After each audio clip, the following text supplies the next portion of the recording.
क्या आपको पता है स्टील प्लांट में लोहा कैसे बनाया जाता है? अगर नहीं तो ये वीडियो आपके लिए है और स्टेप बाय स्टेप देखेंगे हम लोग आयरन मेकिंग प्रोसेस को। इस प्रोसेस में बहुत सारा स्टेप होता है जो रियल लाइफ में हम लोगों को जानना बहुत ज़रूरी होता है, क्योंकि लोहे का इस्तेमाल हज़ारों साल पुराना है और आज भी इसका उपयोग हर जगह देखने को मिलता है, जो मॉडर्न इंफ्रास्ट्रक्चर का बैकबोन है। लोहे का इस्तेमाल बिल्डिंग, ब्रिज और कार जैसे एप्लीकेशन में होता है और भी बहुत सारा एप्लीकेशन में लोहे का इस्तेमाल देखने को मिलता है।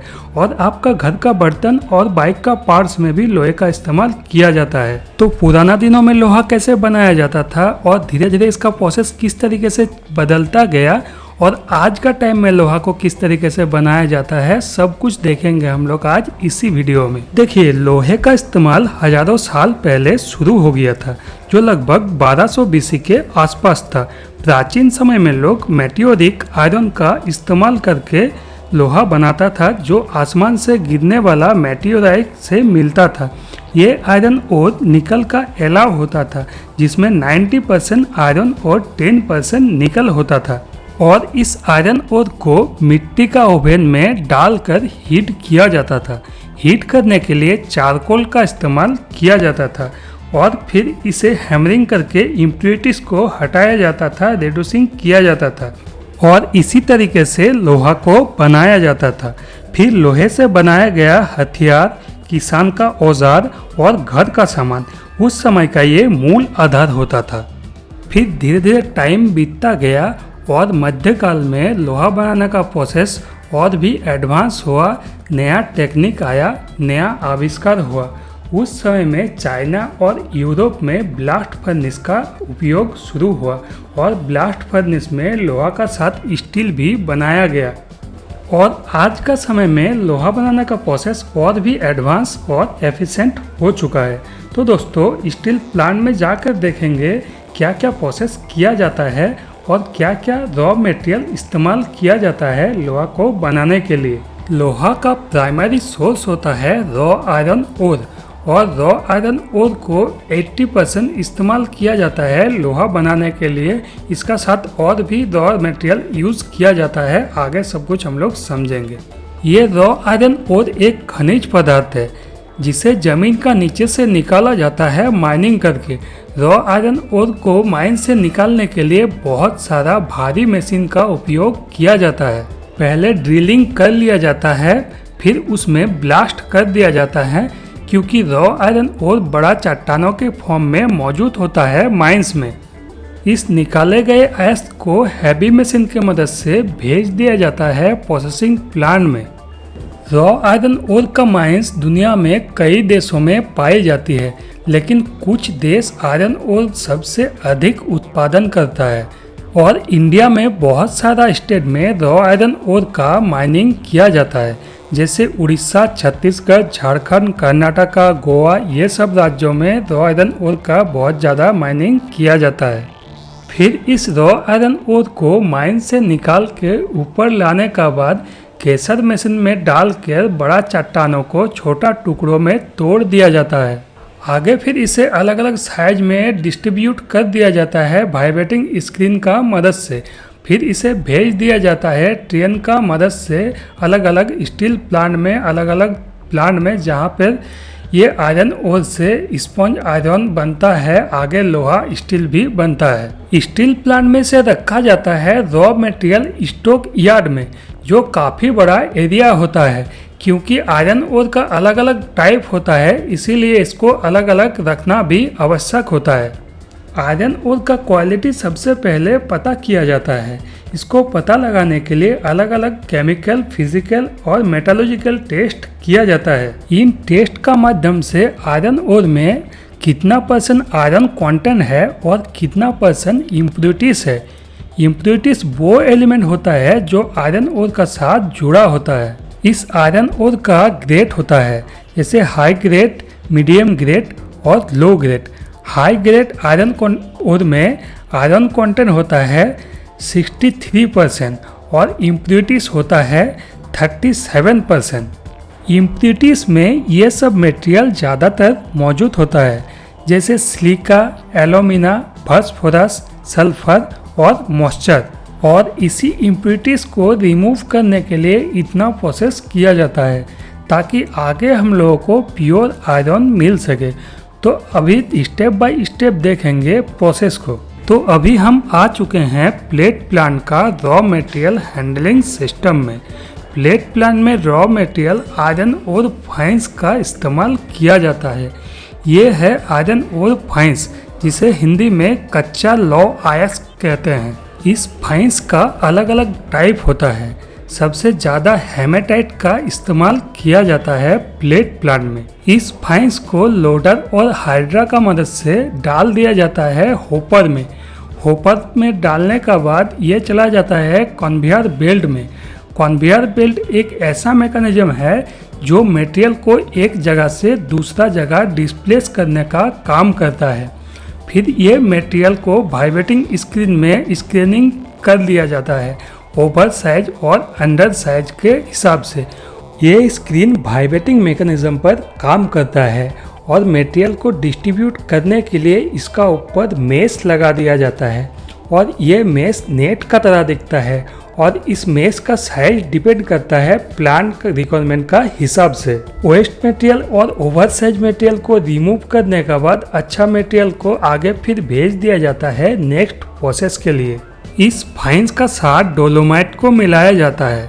डोलोमाइट एक फ्लैक्स मटेरियल है जो सिलिका राख जैसे मटेरियल को रिमूव करता है और आगे फिर ऑपरेशन को स्मूथ बनाता है बॉल मिल में। बॉल मिल में इस मटेरियल को फीड किया जाता है और साथ में पानी भी मिलाया जाता है। बॉल मिल का अंदर 2 से 2.5 किलो साइज का बॉल डाला हुआ रहता है जो हाई क्रोम मटेरियल का बना होता है। बॉल मिल को इलेक्ट्रिक मोटर, गियरबॉक्स और गद गियर का मदद से घुमाया जाता है और आपस में बॉल भी घूमता है। बॉल घूमने का प्रोसेस में एक दूसरे से टकराता है और इसी टकराने का बीच फाइंस को छोटा पार्टिकल्स में तोड़ देता है और फाइंस को इतना तोड़ता है जब तक ना प्लांट रिक्वायरमेंट का साइज मिले। प्लांट रिक्वायरमेंट का साइज लगभग होता है 75 माइक्रोन से 45 माइक्रोन तक और इस तोड़ने का प्रोसेस को ग्राइंडिंग कहा जाता है। अच्छा से मटेरियल ग्राइंडिंग होने के बाद मटेरियल को फिर से स्क्रीनिंग किया जाता है और उसको फिर आगे भेज दिया जाता है फिल्टर प्रेस में। फिल्टर प्रेस में स्लरी से पानी को अलग किया जाता है एयर प्रेशर का मदद से। इस फिल्टर प्रेस में बहुत सारा प्लेट लगा होता है जो पॉलीमर मटेरियल का बना होता है और इस प्लेट का ऊपर फिल्टर क्लॉथ लगा दिया जाता है जिस क्लॉथ में होल होता है 10 माइक्रोन से 15 माइक्रोन तक, ताकि पानी को आराम से बाहर रिमूव कर सके और मटेरियल को अंदर ही पकड़ के रख सके। फिल्टर प्रेस में मटेरियल फिट होने का बाद तेज एयर का प्रेशर को छोड़ा जाता है पैकिंग प्लेट का बीच में, जिस एरिया में मटेरियल मौजूद होता है, और पानी रिमूव हो जाने पर इसको डिस्चार्ज कर दिया जाता है वाइट बेल्ट में। इस फिल्टर केक में मॉइस्चर छोड़ा जाता है 10 से 15% तक, ताकि आगे ऑपरेशन को स्मूथ कर सके। इस फिल्टर केक का साथ कुछ रॉ मटेरियल मिक्स किया जाता है जो है बेंटोनाइट। बेंटोनाइट एक बाइंडिंग एजेंट है, चुपचुपाने वाला पदार्थ के रूप में इस्तेमाल किया जाता है। ये प्लेट को मजबूत बनाता है। और ये है लाइमस्टोन। लाइमस्टोन को भी मिक्स किया जाता है प्लेट का क्वालिटी को बढ़ाने के लिए और इम्प्योरिटीज को रिमूव करने के लिए। फिर है कोक। कोक एक हाई कार्बन फ्यूल है जो कोयले का ही फॉर्म है। इसे रिड्यूसिंग एजेंट, हीट सोर्स और सपोर्ट मटेरियल के रूप में यूज़ किया जाता है। और है ESP डस्ट जो केक का मॉइस्चर कंट्रोल करने के लिए इस्तेमाल किया जाता है। सब मटेरियल को मिला के बॉलिंग डिश में प्लेटाइजेशन प्रोसेस किया जाता है और फिल्टर केक को एक गोलाकार शेप में कन्वर्ट किया जाता है और इसी शेप का मटेरियल को कहते हैं ग्रीन प्लेट। ग्रीन प्लेट फिर अच्छा से बनने का बाद इसको डिस्चार्ज कर दिया जाता है कन्वेयर बेल्ट में। कन्वेयर बेल्ट होके ये चला जाता है स्विंग कन्वेयर में। स्विंग कन्वेयर में स्विंग डिवाइस लगा होता है, इसीलिए कन्वेयर स्विंग करता है और स्विंग करके मटेरियल को डिस्चार्ज करता है रोलर स्क्रीन में। रोलर स्क्रीन में गैप छोड़ा जाता है ताकि साइज का मटेरियल ही आगे जा सके और जो साइज का मटेरियल नहीं होता है उसको रिमूव कर सके। फिर ये मटेरियल आगे चला जाता है वाइट बेल्ट होके टीजी में। टीजी में अलग अलग जोन होता है।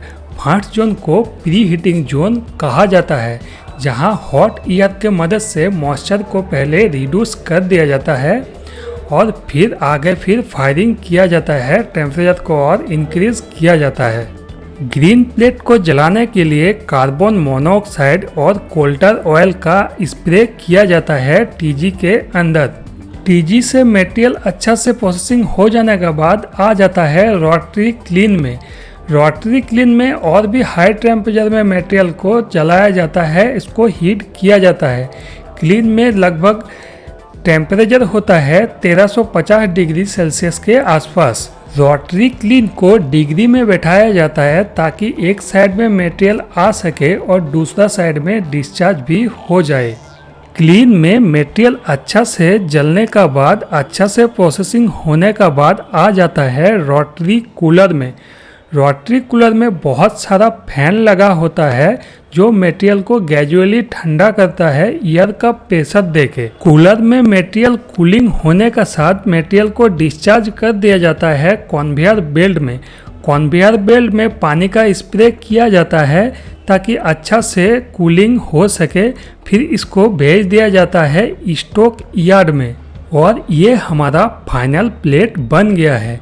इस प्लेट में आयरन कंटेंट होता है अप्रोक्स 60 से 63% तक। देखिए, इस प्लेट का ग्रेड को डिफाइन किया जाता है रॉ मटेरियल का ग्रेड का हिसाब से, जो हमारा किस टाइप का रॉ मटेरियल को डाला गया था और आगे फिर बेनिफिशिएशन प्रोसेस किस तरीके का हुआ है उस प्रोसेस को भी मैटर करता है, क्योंकि बेनिफिशिएशन प्रोसेस में और भी बहुत सारा इक्विपमेंट लगा होता है जो इसका ग्रेड को और भी अच्छा बनाता है। तो इसको अभी फाइनल हम ग्रेड देने के लिए हमें टेस्ट करना पड़ेगा, तभी इसको हम फाइनल कुछ ग्रेड बता पाएंगे। आगे फिर है डायरेक्ट रेड्यूस आयरन प्लांट, जहां प्लेट का नेक्स्ट प्रोसेस किया जाता है, जिसको शॉर्ट में DRI भी कहते हैं। DRI में प्राइमरी रॉ मटेरियल होता है आयरन और लाम्स और प्लेट और कोयला, और फ्लास्क मटेरियल होता है डोलोमाइट और लाइमस्टोन। DRI में प्लेट या लाम्स ओर को डायरेक्ट आयरन में कन्वर्ट कर दिया जाता है। लाम्स ओर में Fe कंटेंट होता है 65% और ये लाम्स और हेमेटाइट का ही टाइप है। ज़्यादातर यहाँ पे हेमेटाइट का ही लाम्स ओर को इस्तेमाल किया जाता है। तो अभी हम आ चुके हैं रनिंग कन्वेयर का पास, जहाँ पे सब मटेरियल को मिक्सिंग करके भेज दिया जाता है आगे प्रोसेसिंग के लिए। ये प्लेट जो आगे कन्वेयर बेल्ट में जा रहा है, और ये है डोलोमाइट। इसका इस्तेमाल करके स्लग और सल्फर को कंट्रोल किया जाता है, और लाइमस्टोन का भी इस्तेमाल किया जाता है इम्प्योरिटीज को रिमूव करने के लिए। और ये है कोयला। कोयला एक रिड्यूसिंग एजेंट है और ये हीट सोर्स का काम करता है। ये मटेरियल को जलाने का साथ साथ आयरन ओर से ऑक्सीजन को हटाने का भी काम करता है, जो स्पंज आयरन बनाने के लिए हेल्प करता है। सब मटेरियल एक साथ बेल्ट कन्वेयर होकर रोटरी क्लीन का अंदर जाता है और इसका साथ एयर भी जाता है, और इस प्रोसेस को फीड कहते हैं। और क्लीन का अंदर सब मटेरियल जाके कंटिन्यूअसली रोटेट करता है, और इस प्रोसेस को बेड मूवमेंट या चार्ज मूवमेंट कहते हैं। ये क्लीन ड्राइव सिस्टम के मदद से रोटेट करता है। ये सिस्टम एक कॉम्बिनेशन होता है motor, gear box, guard gear और सपोर्ट रोलर, जो क्लीन को स्मूथली घुमाने में मदद करता है। इस क्लीन को 2.5 से 4.0 डिग्री में बैठाया जाता है। इस क्लीन का मिडिल जोन में टेम्परेचर होता है 950 से 1100 डिग्री सेल्सियस तक। इस क्लीन का अंदर मटेरियल प्रोसेसिंग होने का साथ साथ मूव होते होते आता है रोटरी कूलर में। कूलर का ऊपर पानी का स्प्रे किया जाता है मटेरियल को अच्छा से ठंडा करने के लिए। मटेरियल कूलर का अंदर धीरे धीरे मूव होते होते अच्छा से ठंडा हो जाने पर इसको डिस्चार्ज कर दिया जाता है कन्वेयर में। तो फाइनली ये हमारा बन जाता है स्पॉन्ज आयरन। तो हम 65% का मटेरियल का प्रोसेस करके 88% Fe का स्पॉन्ज आयरन मिल चुका है हम लोगों को। फिर इस स्पॉन्ज आयरन को आगे फिर भेज दिया जाता है फर्नेस में। तो अभी हम आ चुके हैं स्टील मेकिंग शॉप में, जिसको शॉर्ट में SMS कहते हैं। SMS में मेल्ट का साथ रिफाइनिंग भी किया जाता है इस मटेरियल को।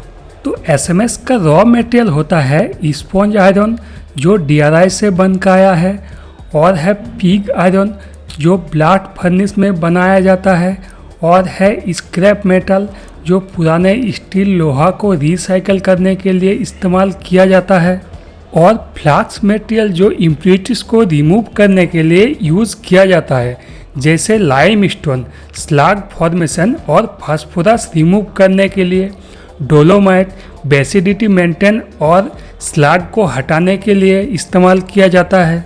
इस फर्नेस को हीट करने के लिए इलेक्ट्रिसिटी का यूज़ करके लगभग 1600 डिग्री सेल्सियस तक इसको हीट दिया जाता है। फिर सब मटेरियल को अच्छा से मेल्ट होने का बाद स्लैग राख जैसे इम्प्योरिटीज को रिमूव कर दिया जाता है। इस स्लैग को रिमूव करने के लिए फर्नेस को थोड़ा डिग्री में किया जाता है, क्योंकि ये स्लैग का डेंसिटी बहुत लो होता है, इसलिए ये ऊपर ही रहता है और इसको रिमूव कर दिया जाता है। और आगे इसी भट्टी में बहुत सारा एलोइंग एलिमेंट का भी इस्तेमाल किया जाता है स्टील का क्वालिटी को बढ़ाने के लिए। तो वो प्लांट का रिक्वायरमेंट का हिसाब से वो ऐड किया जाता है कि कौन सा क्वालिटी का हमारा स्टील बनेगा। पूरा प्रोसेस कर लेने के बाद इस मोल्टन मेटल को डाल दिया जाता है लेडल में। लेडल को फिर क्रेन का मदद से उठा के भेज दिया जाता है CCM में। CCM एक ऐसा सिस्टम है जो मोल्टन मेटल को direct solid blade bars boom में कन्वर्ट करता है। इस मोल्टन मेटल को CCM में टंडिस में चार्जिंग कर दिया जाता है ताकि मोल्टन मेटल को इच्छित शेप में कन्वर्ट किया जा सके। फिर मोल्टन मेटल को पॉपर मोल्ड ट्यूब में इंटर कराता है, जिसमें वाटर कूलिंग होती है। यहाँ पर मेटल का आउटर सील सॉलिडिटी होने लगता है और धीरे धीरे आगे भेज दिया जाता है, और इससे कहा जाता है ब्लेड। फिर इस ब्लेड को कटिंग कर दिया जाता है गैस कटिंग या शेयर कटिंग के मदद से। फिर इस ब्लेड को रोलर के मदद से आगे रखा जाता है अच्छा से सॉलिडिटी होने के लिए। फिर इसे क्रेन के मदद से उठा के रख दिया जाता है स्टॉक हाउस में या फिर रोलिंग मिल में। CCM का ये फाइनल प्रोडक्ट को सेमी फिनिश प्रोडक्ट कहते हैं। इस ब्लेड को अभी लो कार्बन स्टील या रॉ स्टील भी कह सकते हैं। अगर हमें इस ब्लेड में 0.05% कार्बन मिलता है तो हम इसे माइल्ड स्टील भी कह सकते हैं। ये सब पता चलता है टेस्टिंग करने का बाद ही। आगे फिर इस ब्लेड को भेज दिया जाता है रोलिंग मिल में TMT बार बनाने के लिए। TMT बार जिसको हम लोग नॉर्मली रॉड या सरिया कहते हैं। इस ब्लेड को और भी अलग अलग मिल में भेज के अलग अलग मटेरियल बनाया जाता है, जैसे एंगल हो गया, चैनल, पाइप, बार, बीम, स्ट्रक्चर, ये सब भी बनाया जाता है। रोलिंग मिल में इस ब्लेड को रॉड बनाने के लिए रीहीटिंग फर्नेस में इसको डालकर गर्म किया जाता है 1100 से 1300 डिग्री सेल्सियस तक। आगे फिर इस ब्लेड को बड़ा रोलर के थ्रू पास करके इसको पहला शेप दिया जाता है और इसका थिकनेस को भी रिड्यूस कर दिया जाता है। हाई टेम्परेचर में जब ये मेटल जो पास होता है रोलर का बीच, तो इसमें डक्टिलिटी बनता है और ये इच्छित शेप में कन्वर्ट हो जाता है। हॉट रोलिंग एक इम्पोर्टेंट पर्पस है। ये इंडस्ट्रियल स्केल पे एसेस और नॉन फेरोमेटलिक्स का प्रोडक्शन करता है। इसका मेन पर्पस है मेटल को रिक्वायर्ड शेप में लाना, इंटरनल स्ट्रक्चर रिफाइन करना और कॉस्ट एफिशिएंसी प्रोडक्शन देना। कोल्ड रोलिंग मिल से पहले हॉट रोलिंग मिल एक प्राइमरी स्टेप होता है जिसमें मेटल की प्रॉपर्टीज इंप्रूव होती है।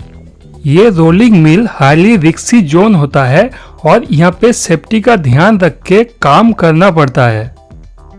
और फाइनल थिकनेस और सरफेस फिनिशिंग के लिए रोलिंग होते रहता है और फाइनल साइज मिलने पर इसको शार्प कटिंग से कट कर दिया जाता है। फिर TMT बार को भेज दिया जाता है TMT कूलिंग बेड में। कूलिंग बेड एक मैकेनिकल सिस्टम है जो रोलिंग मिल का फ्रेश रोल TMT बार को ठंडा करने के लिए यूज़ किया जाता है। इसका मेन काम ग्रेजुअली कूलिंग प्रोवाइड करना होता है ताकि बार का यूनिफॉर्म मैकेनिकल प्रॉपर्टीज मेंटेन हो सके।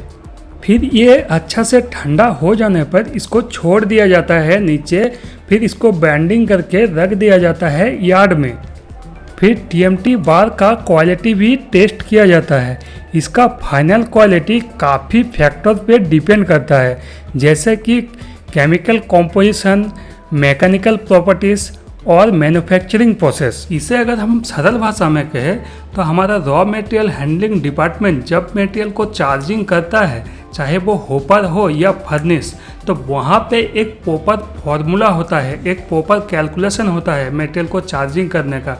इसी वजह से हमारा फाइनल प्रोडक्शन कैसे निकलेगा ये डिपेंड करता है। अगर आगे प्रोसेस में कोई गलती ना हो तो, क्योंकि पूरा ऑपरेशन डिपार्टमेंट को ये सब देखना पड़ता है कि जहाँ जहाँ मटेरियल ऑपरेशन हो रहा है, जहाँ जहाँ मटेरियल का साथ प्रोसेसिंग किया जा रहा है, वो सब एरिया में ठीक ठाक प्रोसेसिंग हो रहा, तभी जाकर हमारा final production raw material handling का सिस्टम से ही फाइनल निकलता है। इतना सब प्रोसेस करने का बाद फिर इस TMT बार को आगे फिर भेज दिया जाता है बाहर पब्लिक के लिए, तभी ये पब्लिकली यूजेबल होता है। और इसी TMT बार को यूज़ करके हम लोग घर का छत ढलाई करते हैं। छत का स्ट्रक्चर बनाने के लिए हम लोगों को TMT बार का ज़रूरत पड़ता है और भी अदर्स एप्लीकेशन में भी TMT बार का यूज़ होता है। तो दोस्तों, वीडियो का लास्ट में एक इम्पॉर्टेंट बात कहना चाहते हैं। देखिए, अलग अलग फर्नेस है, उसमें अलग अलग मैन्युफैक्चरिंग किया जाता है, अलग अलग प्रोसेस किया जाता है। बहुत सारा फर्नेस होता है, फर्नेस का बहुत अलग अलग टाइप होता है और उसमें अलग अलग एलॉइंग एलिमेंट का भी इस्तेमाल किया जाता है और कार्बन का परसेंटेज को कम बेसी भी किया जाता है। ये जो हम लोग अभी स्टील को बनाए हैं, ये है लो कार्बन स्टील। इसमें कार्बन का परसेंटेज बहुत कम होता है, इसीलिए इसे लो कार्बन स्टील कहा जाता है। कार्बन का परसेंटेज को हम लोग बढ़ा के इस स्टील का क्वालिटी को और भी बढ़ा सकते हैं और स्टील का अलग अलग क्वालिटी होता है। तो कभी दोस्तों नेक्स्ट वीडियो में हम लोग समझेंगे, तो आप लोग अपना कमेंट ज़रूर कीजिएगा कि कैसा लगा है वीडियो। अगर चैनल में नया है तो चैनल को ज़रूर सब्सक्राइब कर दीजिएगा, क्योंकि एक वीडियो बनाने में बहुत मेहनत होता है। चलिए, थैंक यू, धन्यवाद, जय हिंद, अच्छा रहिए, खुश रहिए।